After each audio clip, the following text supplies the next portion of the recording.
Eu mudei o nome do canal. Os nomes anteriores estavam tanto quanto protocolares, né? Aqui é Corinthians Catalão, vai Corinthians Catalão. Agora temos um nome à altura do canal. E o nome vai ser o Canal do Povo Escolhido. E por quê? Por motivos óbvios, né? A história mostra isso, que somos especiais e que temos com os deuses do futebol uma relação especial. Eu sempre soube disso, assim como eu tenho certeza que vocês aí também sempre souberam, que o Corinthians é diferente dos outros. Isso deixa os outros loucos, a gente sabe disso. Mas a ficha só caiu para mim foi no centenário. Eu fui escrever um texto para o Kigol, que era um site para o qual eu escrevia na época. Ou foi pro Abreu postar no site da Jovem Pan, eu não lembro, mas quando eu escrevi aquele texto, meio que eu enxerguei certas coisas, sabe? Foi quando eu falei, porra, a história do Corinthians é sensacional, né? Uma coisa hollywoodiana, é uma coisa diferente, né? O Corinthians de fato é especial, né? E eu até comecei a escrever um livro para contar essa história, sim. O Povo Escolhido. Introdução ao corintianismo. O objetivo do livro não era, mais uma vez, traçar uma ordem cronológica da história do Corinthians, mas sim contar sob uma ótica corintiana a história do Corinthians e por que somos especiais, por que somos diferentes, por que somos o povo escolhido pelos deuses do futebol.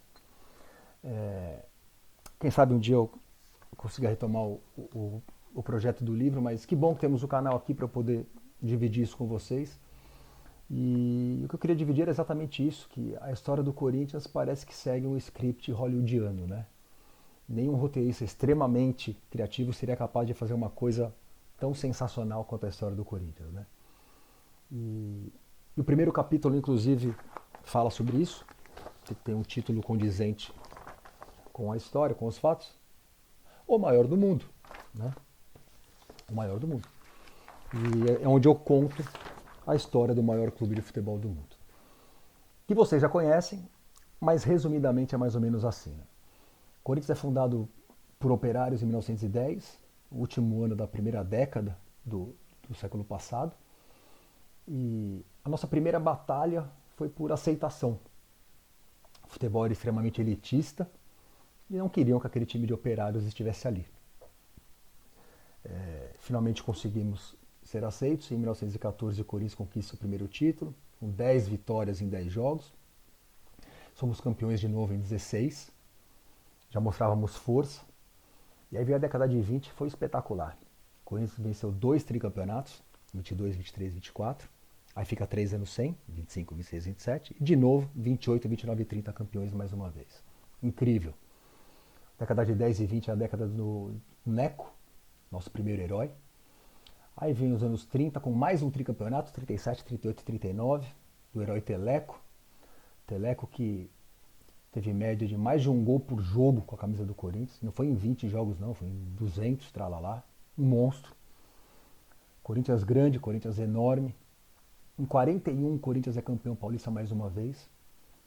E eis que os deuses do futebol resolvem nos testar pela primeira vez. O Corinthians é campeão em 41, só volta a ser campeão em 50. Evidente que durante esse período nosso amor só aumentou. E o que veio em seguida foi o time dos anos 50, provavelmente o maior time da nossa história. Time que tinha Gilmar, Dário, Cláudio, Luizinho, Baltazar, enfim. O Corinthians sobrava, já é sem sombra de dúvidas o maior clube do Brasil. E eis que os deuses do futebol resolvem nos impor um teste ainda maior, né? Vamos ver até onde vai o amor desses caras, a fidelidade desses caras. E vem a fila, né? A fila que marcou e machucou toda uma geração. Meu pai conta isso, vocês não imaginam o que é crescer, namorar, ficar noivo, casar, arrumar emprego, ter filho e não ver o Corinthians ser campeão. É verdade. Mas a fila tem um outro lado também. A fila moldou o nosso caráter. A fila fez da torcida do Corinthians o que a torcida do Corinthians é hoje. Não existe a torcida do Corinthians que conhecemos hoje, essa que é a referência em todo o Brasil, sem a fila. Talvez não fôssemos diferentes, talvez não fôssemos especiais se não fosse por ela. E por quê?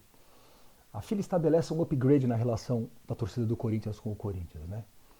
Que é uma coisa que eu chamo de amor incondicional. É como se a torcida do Corinthians aceitasse o fato de que talvez a gente não fosse ganhar mesmo. E foda-se. Te amei ontem, te amo hoje, vou te amar amanhã. Vou te amar de qualquer jeito. Vou estar aqui na quarta, vou estar aqui no domingo.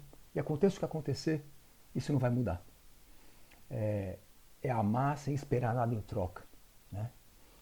E o que se viu foi uma coisa apoteótica, uma coisa linda, uma coisa que como eu disse, que moldou o nosso caráter, né? A fila fez a torcida do Corinthians ser o que ela é hoje, né? E tem uma coisa que é sensacional ainda sobre a fila, nossa torcida cresceu. Filas costumam matar. A torcida do Palmeiras diminuiu, foi ultrapassada pela do São Paulo, o Santos quase fechou as portas, a nossa cresceu. Percebem? É uma história apoteótica, né? É uma coisa linda, escrita, parece que é a mão pelos deuses do futebol. E aí vem 77. 77 é quando os deuses do futebol resolvem nos recompensar por todo esse nosso amor, né? Mas com requinte de crueldade, né? Primeiro gol, do primeiro jogo, o Corinthians vence 1-0, o gol do Palhinha, ele chuta a bola da rebote no Carlos, volta na cara dele e entra, né? Aquele gol de cara. Segundo jogo, o Corinthians faz 1-0 com o Vaguinho. E aí eu peço para vocês imaginem um intervalo do segundo jogo contra a Ponte. Imaginem o Morumbi, imaginem a ansiedade, imaginem a emoção de quase 150 mil pessoas. O Corinthians estava a 45 minutos de finalmente voltar a ser campeão depois de 22 anos. A Ponte vira o jogo, vence por 2-1. E agora eu consigo imaginar apenas o silêncio da multidão descendo as rampas do Morumbi, muito provavelmente pensando, nós nunca vamos ganhar. Mas aí vem a quinta-feira, vem o dia 13 de outubro. Você vê uma quinta, não foi nem uma quarta, para ter um dia a mais de agonia, né? E Basílio marca o maior gol da história do Morumbi, o maior gol da história do Corinthians, o maior gol da história do futebol mundial. Cara, e o mundo parou, né? A multidão tomou a Times Square em Nova York. Chineses ensandecidos derrubaram parte da muralha e parece que deu para ver isso da Lua. O comunismo ruiu na União Soviética. Elvis morreu. É verdade, Elvis morreu em 77, pode ver. Elvis morreu em 77, não aguentou, o coração dele não aguentou. Enfim, o Corinthians é foda, né? Como vocês podem ver, o Corinthians para o mundo mesmo e o Corinthians era campeão mais uma vez, né? E o que se viu foi uma orgia de títulos, né? Paulistas, nacionais, internacional, o primeiro mundial, coisa linda que foi aquilo, vai dar um vídeo só sobre isso. E lá estávamos nós, arrogantes mais uma vez. Eis que os deuses do futebol resolvem nos testar mais uma vez. Percebem? É padrão, né? Nós temos com os deuses do futebol essa relação especial, né? E em 2007 veio a queda para a segunda divisão do Campeonato Brasileiro. E mais uma vez o nosso amor é testado no limite. Eu nunca amei tanto o Corinthians quanto no dia 2 de dezembro de 2007. Não consigo explicar isso. No dia 3, eu fui até o Parque São Jorge e fiquei sócio. Eu queria ajudar. Não sabia o que fazer. E assim como na fila, o que se viu foi amor incondicional, né? Foi Corinthians em estado puro.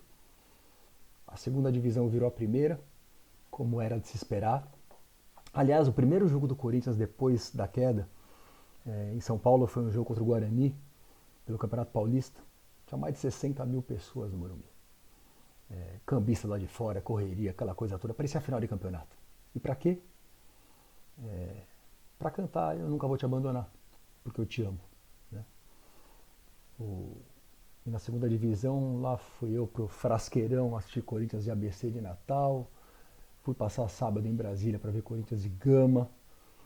Me peguei numa quarta-feira à noite de inverno, chuvosa, no Alfredo Jaconi, em Caxias, passando o maior frio da minha vida. E pensando comigo mesmo, que lindo, né? Corinthians é foda. E depois de mais uma aprovação, mais uma vez esse nosso amor incondicional foi recompensado pelos deuses do futebol. E veio Ronaldo, e Copa do Brasil, e brasileiros, Libertadores invictos, Mundial no Japão. Aliás, o que foi o Japão, né? O que foi aquilo? Vale um vídeo também, certamente falaremos disso. Mas enfim, percebem o padrão? É um tanto quanto óbvio, né? O Corinthians é diferente, não dá para negar. A nossa história mostra isso. E temos com os deuses do futebol uma ligação especial, uma ligação direta. Portanto, como eu acabo de mostrar para vocês, de maneira lógica, de maneira racional e cartesiana, como é o forte aqui do canal, espero ter provado para vocês que o Corinthians é o maior clube de futebol do mundo e que não resta dúvida de que a fiel torcida é o povo escolhido pelos deuses do futebol.